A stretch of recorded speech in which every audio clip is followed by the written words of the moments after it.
Halo, apa kabar? Saatnya Anda menyimak berita Medan bersama saya Freddy Cahya. Sejumlah berita menarik akan kami sajikan untuk Anda. Berikut 3 berita utama hari ini. Stasiun pengisian bahan bakar umum di Kabupaten Deli Serdang terbakar. Diduga akibat pengendara mobil yang mengisi BBM melaju sebelum pengisian BBM selesai. Wali Kota Medan, Bobi Nasution, menegaskan menolak kampanye LGBT. 22 tahun warga di Kampung Sei Minyak, Kabupaten Langkat hidup tanpa aliran listrik dari PLN.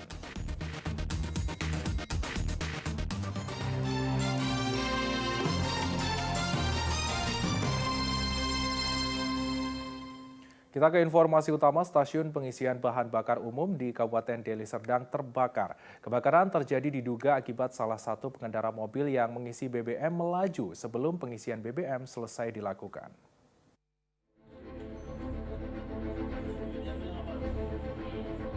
Dari rekaman kamera pengawas, inilah kejadian sebelum terjadinya kebakaran. Terlihat sebuah mobil sedang melakukan pengisian bahan bakar minyak. Namun pengisian BBM belum selesai, kemudian mobil melaju dengan selang nozzle pengisian masih menempel di lubang tangki mobil. Akibatnya pompa SPBU tumbang dan api langsung berkobar. Kejadian ini terjadi pada Senin lalu di sebuah stasiun pengisian bahan bakar umum yang berada di Jalan Perintis Kemerdekaan, Kelurahan Galang Kota, Kecamatan Galang, Kabupaten Deli Serdang. Kebakaran ini juga melalap satu unit sepeda motor yang sedang mengisi BBM di sebelahnya.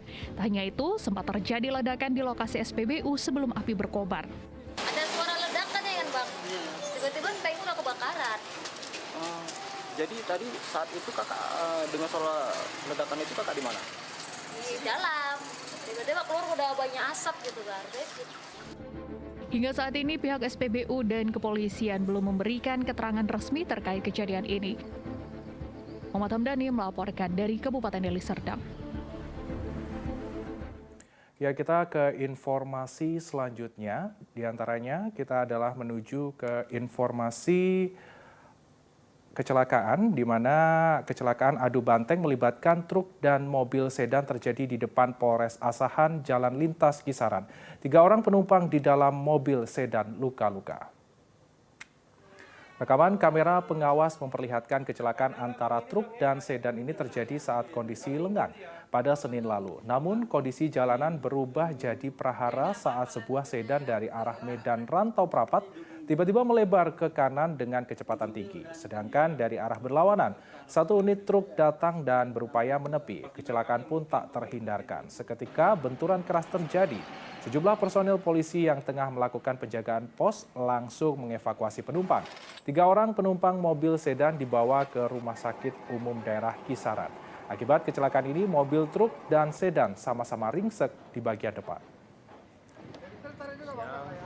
Pada saat sebelum kejadian, mobil minibus Honda Brio itu melaju dari arah Medan menuju Rantau Prapat.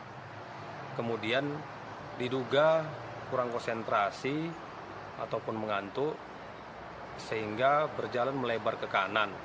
Kemudian dari arah berlawanan, dari arah Rantau Prapat menuju Medan, datang mobil Poldiesel sehingga terjadi kecelakaan tersebut. Kira-kira Bang ada tadi sempat ditanya mereka tuh dari mana jalannya atau apa Bang? Itu masih kami dalam penyelidikan. 2 ton kayu hasil perambahan hutan di Taman Nasional Gunung Leuser ditangkap oleh petugas Balai Basar Taman Nasional Gunung Leuser di kawasan Besitang, Kabupaten Langkat. Para pelaku mengaku bekerja kepada seorang anggota TNI. Setelah dilakukan pengintaian selama 2 pekan terakhir di lokasi Taman Nasional Gunung Leuser, 2 mobil pengangkut kayu ditangkap. Kayu jenis meranti dan damar itu diangkut menggunakan 1 unit mobil pickup dengan 2 plat nomor masing-masing berseri BL, nomor wilayah Aceh, dan BK untuk nomor wilayah Sumatera Utara. Barang bukti berikut 2 pelaku yang diamankan kini berada di kantor Balai Pengamanan dan Penegakan Hukum Lingkungan Hidup Jalan Merendal Medan. Menurut Kepala Bidang Pengelolaan Taman Nasional Wilayah 3 Balai Besar Taman Nasional Gunung Leuser, perambahan di kawasan Taman Nasional Gunung Leuser telah lama terjadi. Bahkan belakangan kian masif, diperkirakan ratusan hektar hutan di Taman Nasional Gunung Leuser telah mengalami kerusakan parah akibat perambahan dan resistensi warga terhadap kejahatan lingkungan. Kira-kira 2 minggu yang lalu kita mengamankan 4 chainsaw dari lokasi. Kemudian ada puluhan kubik kayu kita musnahkan di TKP. Dan dari hasil full bucketnya kita sebagian sudah keluar dari lokasi tersebut.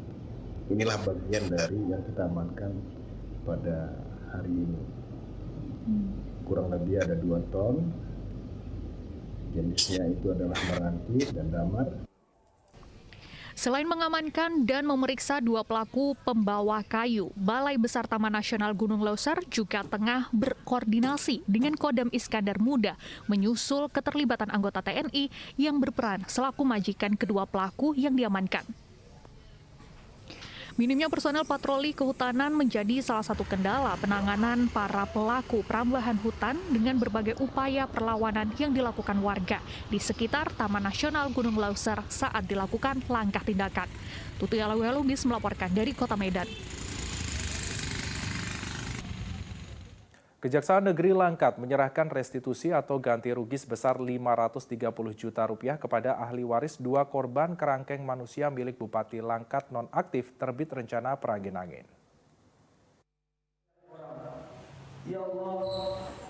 Penyerahan restitusi atau ganti rugi sebanyak Rp530 juta oleh Kepala Kejaksaan Negeri Langkat ini dilaksanakan di Aula Kantor Kejari Langkat pada Senin lalu. Penyerahan restitusi ini juga disaksikan langsung dari perwakilan Lembaga Perlindungan Saksi dan Korban. Restitusi ini diterima langsung ahli waris korban dengan masing-masing korban menerima Rp265 juta. Restitusi ini diawali adanya permohonan dari Polda Sumatera Utara dan dilanjutkan dengan penghitungan restitusi hingga akhirnya dimohonkan dalam persidangan. Restitusi ini diserahkan setelah persidangan 4 terdakwa inkrah di Pengadilan Negeri Stabat beberapa waktu lalu. Setelah divonis 1 tahun 7 bulan, keempat terdakwa tidak melakukan banding, sehingga vonis majelis hakim menjadi inkrah atau berkekuatan hukum tetap. Pelaksanaan ini adalah merupakan implementasi kami, aparat penegak hukum dalam rangka untuk mengakomodir hak-hak daripada korban dan ahli warisnya. Ya. Yang selama ini mungkin masih belum tersosialisasikan dalam suatu peristiwa pidana, pasti kalau pihak korban itu ada hal yang dirugikan. Untuk itulah kami ya sebagai penegak hukum pada Kejaksaan Negeri Langkat mengakomodir hak-hak tersebut, dan kemudian kami juga dibantu dengan LPSK dalam hal ini memberikan perlindungan kepada korban dalam hal. Restitusi ini diberikan oleh 4 terdakwa kasus kerangkeng manusia atas nama Dewa Praginangin dan Hendra Surbakti atas tewasnya Saryanto Ginting, serta Hermanto Sitepu dan Iskandar Sembiring atas tewasnya Abdul Sidik Isnur alias Bedul. Keempat terdakwa juga sudah divonis dan saat ini masih menjalani hukuman di Rutan Tanjung Gusta, Medan. Muhammad Hamdani melaporkan dari Kabupaten Langkat.